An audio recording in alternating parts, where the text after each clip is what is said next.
Hello, let's see this question. This question says 1 mole of an ideal gas whose adiabatic exponent equals gamma undergoes a process in which the gas pressure related to the temperature as P is equal a T raised to power alpha, where A and alpha are the constant. What is the magnitude of work performed by the gas if its temperature is increased by delta T?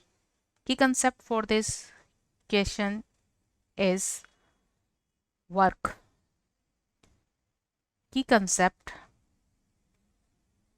for this question is work, where the adiabatic exponent is equal gamma and the work W is equal होता है n r delta t upon 1 minus x and x is the exponent. यहाँ पर x क्या होता है? Exponent है ये. This is exponent और ये एक्सपोनेंट हमें मिलता है इस रिलेशन से. सो इस रिलेशन का यूज करते हुए एक्स वैल्यू कैलकुलेट करेंगे. तो जैसा कि क्वेश्चन में गिवन है P इज इक्वल है a t raise to power alpha. अब आइडियल गैस इक्वेशन का यूज करते हुए हम T की जगह ये वैल्यू हम V और P की टर्म में लिख सकते हैं. तो हम इसे इस तरह से लिखेंगे a डॉट T की जगह हम लिखेंगे PV की टर्म में और PV की टर्म में ये हो जाएगा P V upon N R raise to power alpha. अब अगर इसे हम फर्दर सॉल्व करें तो देखो ये वैल्यू इस तरह होगी. P is equal a P की पावर अल्फा, B की पावर क्या है अल्फा और N और R कांस्टेंट है. N और R क्या है? कांस्टेंट है. N एंड R क्या है? यहाँ कांस्टेंट है और A और अल्फा भी कांस्टेंट है. सो यहाँ से P के लिए ये वैल्यू हो जाएगी P upon P alpha is equal B alpha. ये सब क्या हो जाएगा? एक कांस्टेंट हो जाएगा. क्या होगा? कांस्टेंट.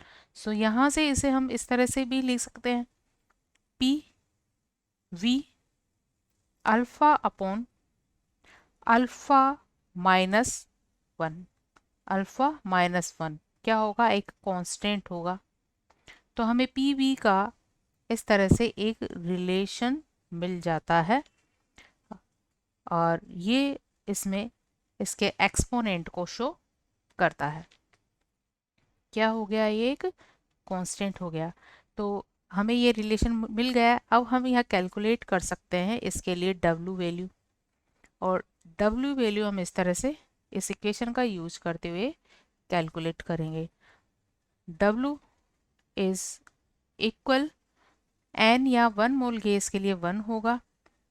R की वैल्यू R रखेंगे और delta T upon 1 minus x और x वैल्यू हमें मिल गई है. ये मिल गई है अल्फ़ा अपॉन अल्फ़ा माइनस 1. सो अगर इसे हम कैलकुलेट करें तो ये वैल्यू होती R डेल्टा T.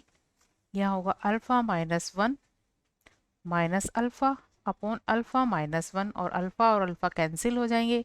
ये वैल्यू माइनस में 1 अपॉन अल्फ़ा माइनस 1 होगी. तो हम इसको इस तरह से भी लिख सकते हैं R delta T alpha minus 1 upon minus sign होगा 1.